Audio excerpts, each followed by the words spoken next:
بسم اللہ الرحمن الرحیم۔ اللہ اکبر، سبحان اللہ، الحمدللہ، استغفر اللہ، الصلاۃ والسلام علیکہ یا رسول اللہ صلی اللہ علیہ وآلہ وسلم۔ ناظرین، ایک بات بڑی سمجھنے کی ہے جس کی طرف ہم لوگ توجہ نہیں دیتے، اور وہ بہت خاص بات ہے۔ ناظرین، ہم لوگ دنیا میں بہت سارے علوم حاصل کرتے ہیں۔ ہم chemistry, physics, biology, mathematics, psychology وغیرہ تو پڑھ لیتے ہیں، لیکن وہ ہستی جس نے ہماری سائیکالوجی بنائی ہے وہ ہمارے متعلق کیا کہنا چاہتا ہے، وہ ذات پاک ہمیں کیا سبق دے رہی ہے، وہ کیا ہمیں سمجھانا چاہ رہا ہے، اس کی طرف ہم دھیان نہیں دیتے۔ جس نے ہمیں پیدا کیا ہے ناظرین، وہ ہمیں بہت بہتر سمجھتا ہے۔ کوئی بھی کمپنی جو پروڈکٹ بناتی ہے، اس کمپنی کو اس کے ایک ایک پرزے کے بارے میں معلوم ہوتا ہے کہ کس پرزے کا کیا کام ہے، وہ کیسے کام کرتا ہے، اور اگر کوئی فالٹ آ جائے تو اس کو کیسے ریموو کرنا ہے۔ اللہ رب العزت نے ہمیں پیدا کیا، اللہ جانتا ہے کہ ہمارے اندر کیا کیا خرابیاں ہیں، اور کچھ روح کی خرابیاں، کچھ روح کے ایسے معاملات، اور کچھ جسم کے ایسے معاملات۔ کون سی ایسی چیز ہے جو اللہ رب العزت نے ہمیں نہیں بتانا چاہی اور بتائی، لیکن کیا وہ چیزیں ہم تک پہنچی ہیں؟ جی، اللہ نے تو پہنچا دی، تو ہمیں پھر کیوں نہیں معلوم ان چیزوں کے بارے میں؟ ہمیں اس لیے نہیں معلوم کیونکہ ہم نے معلوم کرنے کی کوشش ہی نہیں کی۔ کیا ہم نے معلوم کرنے کی کوشش نہیں کی؟ ناظرین، اللہ رب العزت نے انسان کے تمام معاملات، حتیٰ کہ سوشل معاملات بھی جو ہوتے ہیں، رشتہ داروں میں، اولاد کے، والدین کے، ہر قسم کے، حتیٰ کہ پڑوسی کے، بھکاریوں کے، فرشتوں کے، شیطانوں کے، کوئی بھی ایسا معاملہ نہیں ہے جو اللہ رب العزت نے ہم تک نہیں پہنچایا۔ لیکن ہمارے تک کیوں ہمیں اس کے متعلق پتہ نہیں؟ اس لیے کہ ہم نے یہ علم حاصل کرنے کی کوشش نہیں کی ہے۔ ناظرین، قرآن کریم میں اللہ رب العزت نے، اللہ سبحانہ وتعالیٰ نے ایک ایک چیز بیان کی ہے، اور کچھ ایسی چیزیں ہیں جو قرآن میں بیان کی ہیں لیکن وہ سمجھ میں نہیں آ سکتی جب تک ہم ان کے حوالہ جات کے بارے میں بات نہ کریں کہ وہ بات کس کے بارے میں ہوئی ہے۔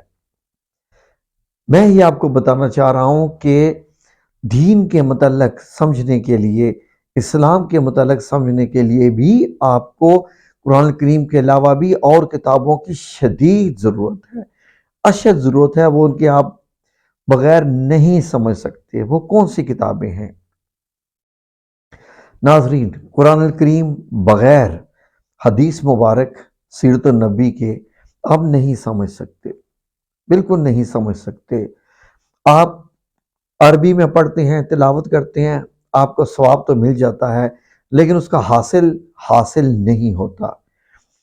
آج ہم ان کچھ ایسی روایات کے بارے میں بات کر رہے ہیں کہ قرآن کریم کے علاوہ ہمیں اور کون سی کتابیں پڑھنی چاہیے جن سے ہمیں پتہ چلے، اور کیوں پڑھنی چاہیے، کون سی ایسی آیات ہیں جن کو ہم قرآن کریم سے نہیں سمجھ سکتے۔ تو ناظرین، میں ہمیشہ اپنی تمام ویڈیوز میں، اپنی لائیو ٹرانسمیشن میں بھی ایک ہی بات بتاتا رہا ہوں کہ ہم لوگ اس دنیا میں اندھے ہیں۔ اس لیے اندھے ہیں کہ ہمیں پتہ ہی نہیں ہے کہ جس نے ہمیں پیدا کیا وہ ہمارے متعلق کیا کہتا ہے، ہمارا رب کیا کہنا چاہ رہا ہے، کن چیزوں کے بارے میں اس نے بتایا ہے۔ اور اگر ہم اندھے ہی اس دنیا سے چلے گئے، عمر بھی 100 سال، 90 سال، 80 سال پائی، یقین کیجئے کہ ہم فنا ہو جائیں گے۔ ناظرین، ہم کچھ بھی سمجھ نہیں پائیں گے۔ جن چیزوں کے متعلق ہم سے پوچھا جائے گا وہ ہم کہیں گے کہ ہمارے پاس تو وقت ہی نہیں تھا کہ ہم یہ کتابیں پڑھتے۔ ناظرین، آپ یہ دیکھیے، اب میں آپ کے متعلق کچھ اگزامپلز کے طور پہ چند آیات ایسی پیش کرنے لگا ہوں کہ آپ کو پتہ چلے گا کہ روایات تو روایات رہے گی، احادیث یا سنت یا سیرت النبی تو بہت اور رہے گی، ہمیں تو قرآن کریم کے متعلق بھی نہیں پتہ۔ ناظرین، فار ایگزامپل سورہ احزاب میں ایک جگہ پر اللہ رب العزت نے کیا فرمایا، سنیے، میں آپ کی خدمت میں ترجمہ پیش کر رہا ہوں آیت کا۔ پھر جب زید تمام کر چکا اس عورت سے اپنی غرض، ہم نے وہ تیرے نکاح میں دے دی۔ ناظرین، اب اس سے اندازہ لگائیے، حضرت زید بن حارث، جن کو بچپن میں حضرت زید بن محمد کہا جاتا تھا، اور آپ نبی پاک صلی اللہ علیہ وسلم کے لے پالک بیٹے بھی وہ کہلائے جاتے تھے، لیکن اللہ نے فیصلہ کر دیا جب آپ کے والد آ گئے اور بات یہ ہوئی کہ نبی پاک صلی اللہ علیہ وسلم نے فرمایا کہ یہ میرا بیٹا ہے، اور وہ کہتے تھے کہ یہ میرا بیٹا ہے، میرے ساتھ چلے، تو اللہ رب العزت نے بتا دیا کہ بیٹا اور لے پالک بیٹے میں، پیدا کیے ہوئے بیٹے میں کیا فرق ہوتا ہے۔ اگر آپ خالی یہ آیت پڑھ لیں کہ پھر جب زید تمام کر چکا اس عورت سے اپنی غرض، ہم نے وہ تیرے نکاح میں دی، اب پڑھنے والے کو، جس نے سیرت النبی نہیں پڑھی، سیرت النبی نہیں پڑھی، احادیث مبارک نہیں پڑھی، اس کو کیا پتہ چلے گا کہ یہ زید کون سی ہستی ہے، کون شخصیت ہے؟ پھر وہ عورت کون ہے جس سے مطلب یہ ہے کہ وہ کر چکے غرض، پھر ہم نے اسے تیرے نکاح میں دے دی، ہم نے تیرے نکاح میں دے دی، یعنی کہ اللہ رب العزت نے اس عورت کو، وہ خاتون یعنی ازواج مطہرات میں سے جی ام المومنین، وہ کون سی ایسی خاتون ہیں جن کو اللہ رب العزت نے نکاح میں دے دیا نبی پاک صلی اللہ علیہ وسلم کے؟ اس کے لیے آپ کو مکمل روایت پڑھنی پڑے گی، یہ مکمل واقعہ جاننا پڑے گا، اس کے بغیر آپ کیسے سمجھ سکتے ہیں؟ آپ بتائیے ناظرین، اگر ہم سنت رسول نہ پڑھیں، احادیث مبارک نہ پڑھیں، تو ہم تو قرآن کریم پڑھ کے بھی مکمل نہیں سمجھ پائیں گے۔ ترجمہ تشریح اس لیے مسٹ ہے۔ ایک اور سورہ عبس سنیے، عبسہ، اس میں اللہ رب العزت کیا فرما رہے ہیں، ترجمہ سنیے۔ تیوری چڑھائی اور منہ موڑا۔ کس نے تیوری چڑھائی اور منہ موڑا؟ تیوری چڑھائی اور منہ موڑا اس پر کہ آیا اس کے پاس نابینا، اور تجھ کو کیا خبر کہ شاید وہ سنورتا اور پاک صاف ہو جاتا۔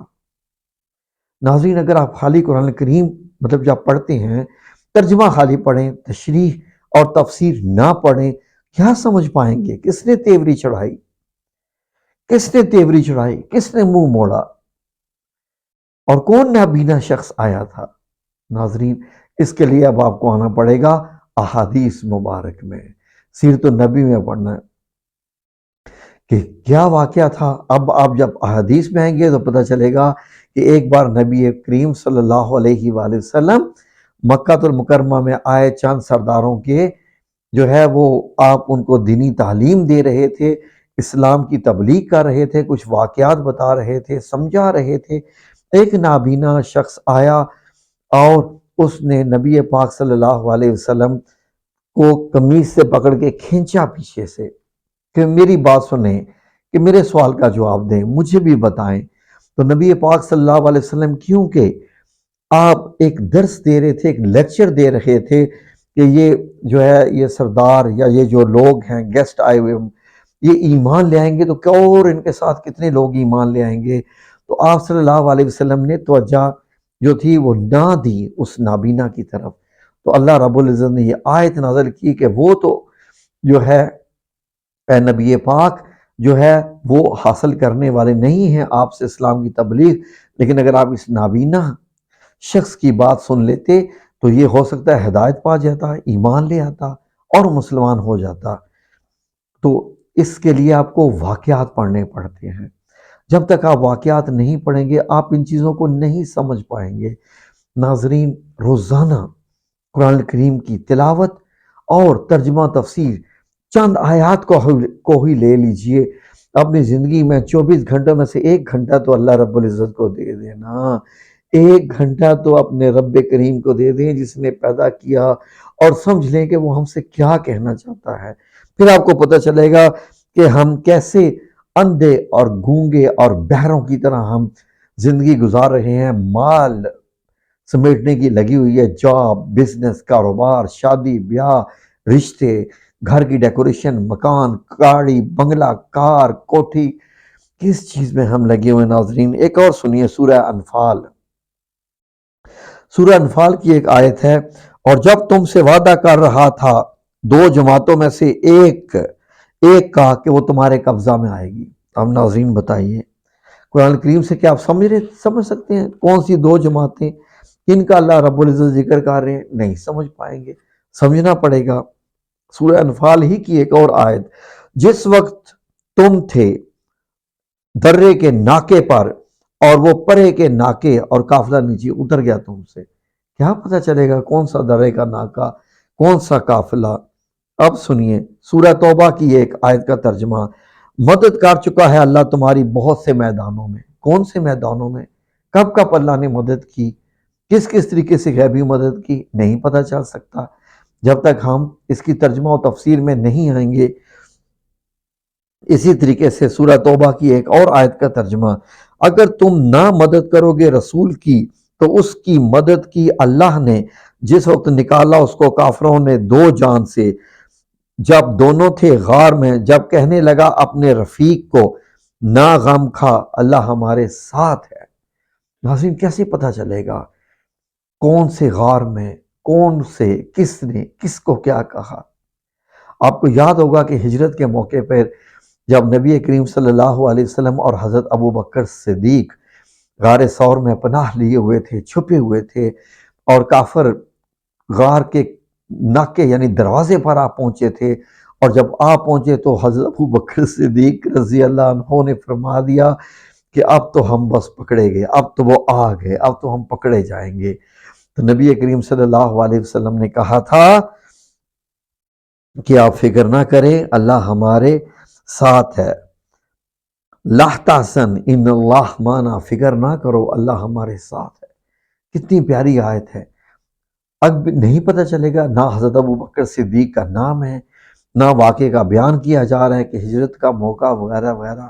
ناظرین آپ سے درخواست ہے، ابھی بہت ساری اور ایسی آیات ہیں جن کے بارے میں اور بہت کچھ کہا جا سکتا ہے، ویڈیو لمبی ہو جاتی ہے، پھر آپ لوگوں کو پسند بھی نہیں آتی، وقت بھی نہیں ہوتا، تو اس لیے روزانہ اپنی زندگی کو ڈیڈیکیٹ کر دیجئے، زندگی کا 1 گھنٹہ اللہ کے لیے، چند آیات تفسیر کے ساتھ پڑھ لیجئے، ترجمہ و تفسیر کے ساتھ، یقین کیجئے آپ کا دل روشن ہو جائے گا، آپ کی روح روشن ہو جائے گی، آپ کا دماغ روشن ہو جائے گا، آپ کو پتہ چل جائے گا کہ ہم کون ہیں، ہمارا تعلق کس کے ساتھ ہے، کیا کیا ہوا نبی کریم صلی اللہ علیہ وسلم کے ساتھ۔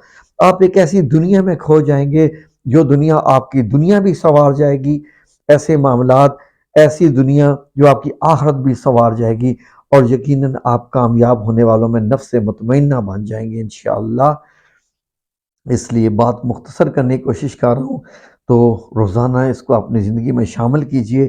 اگر آپ کی جان نکل گئی اور آپ نے نہ قرآن کریم ترجمہ و تفسیر کے ساتھ پڑھا، نہ سنت رسول صلی اللہ علیہ وسلم پڑھی، نہ سیرت النبی پڑھی، یقین کیجئے بڑے خسارے والوں میں ہو جائیں گے، اور پھر وقت ملنے والا نہیں ہے۔